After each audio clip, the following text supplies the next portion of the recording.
สบายดีมาเด้อกินข้าวเด้อกินข้าวมื้อนี้ได้แกงหน่อใส่เห็ดเพาะเอาให้เบิ่งแกงหน่อใส่เห็ดเพาะเนาะกับมั่ม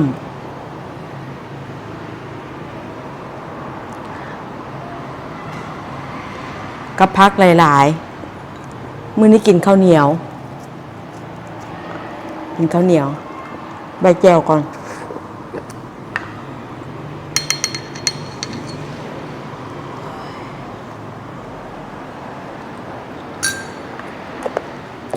จะประแดกใส่แมงดา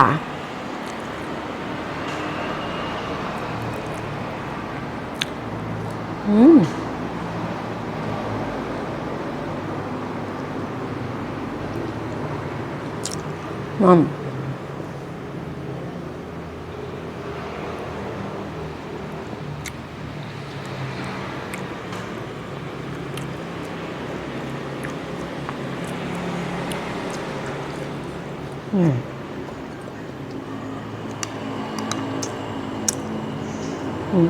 เห็ดเพาะ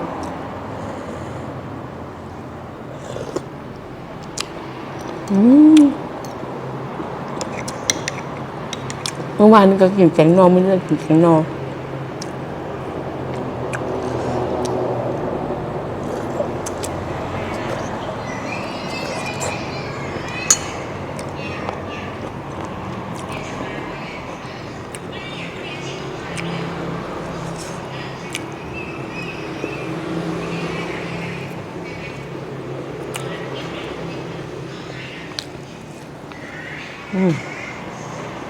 แบบ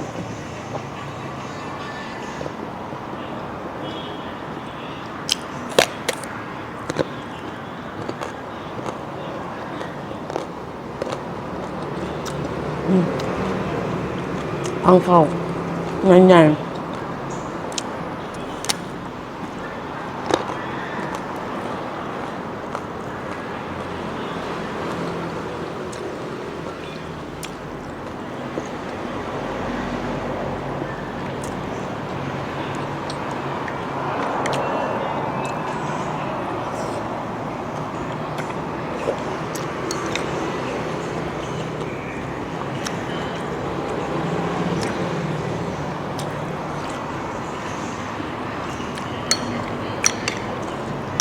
เห็ดเพาะแซ่บๆ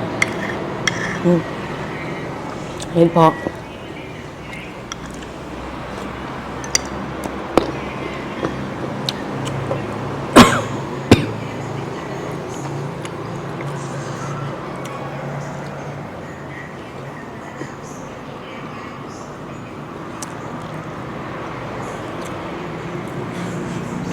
มั่มหัวแล้วสาวเห็ดฝากมาแต่ปักสัน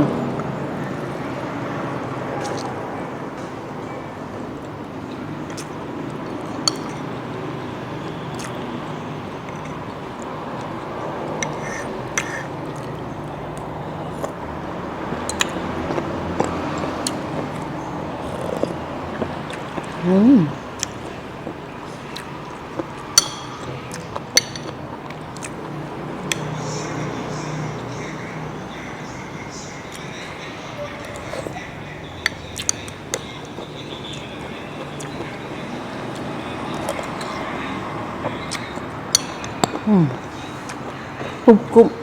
แซ่บเผ็ดท้องแซ่บ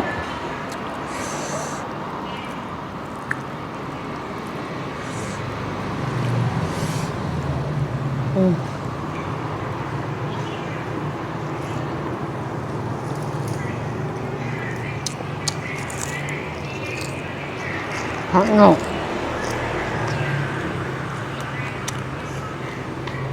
ลวกผักกาด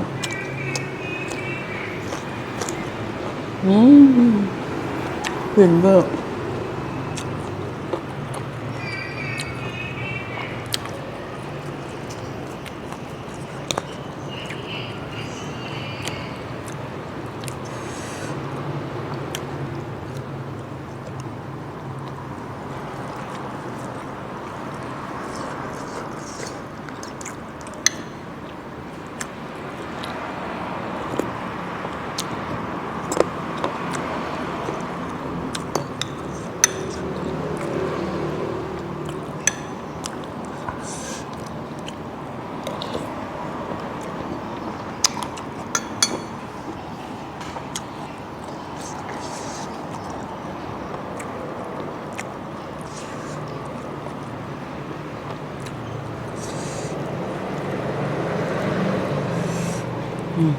มัม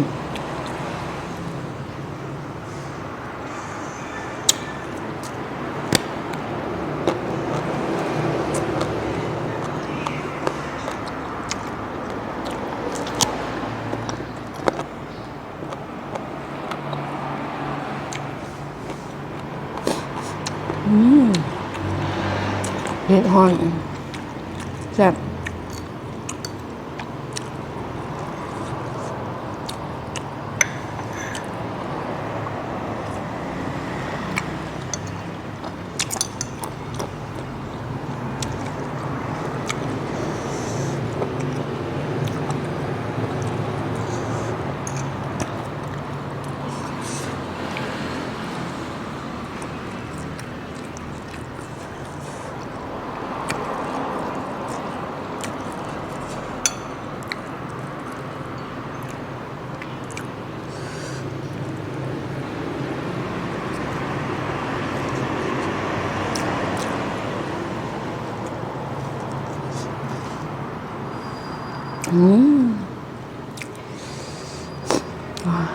แม่ง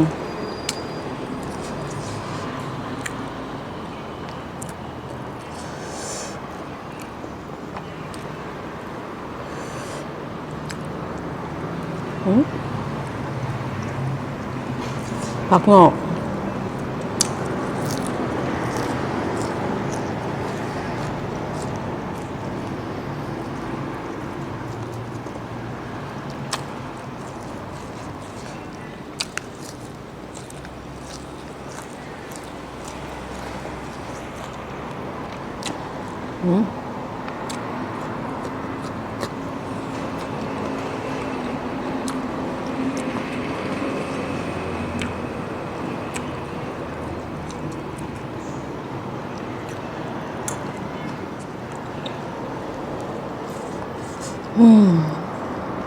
แบบ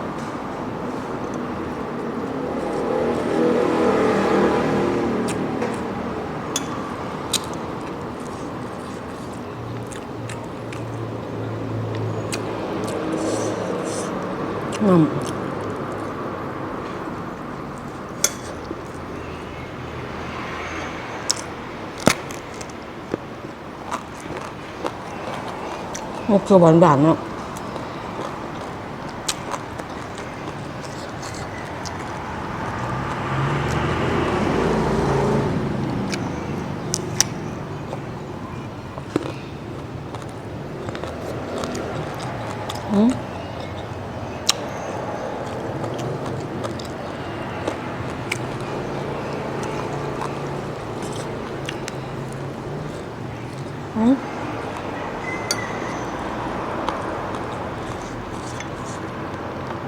เดี๋ยวดูท้าย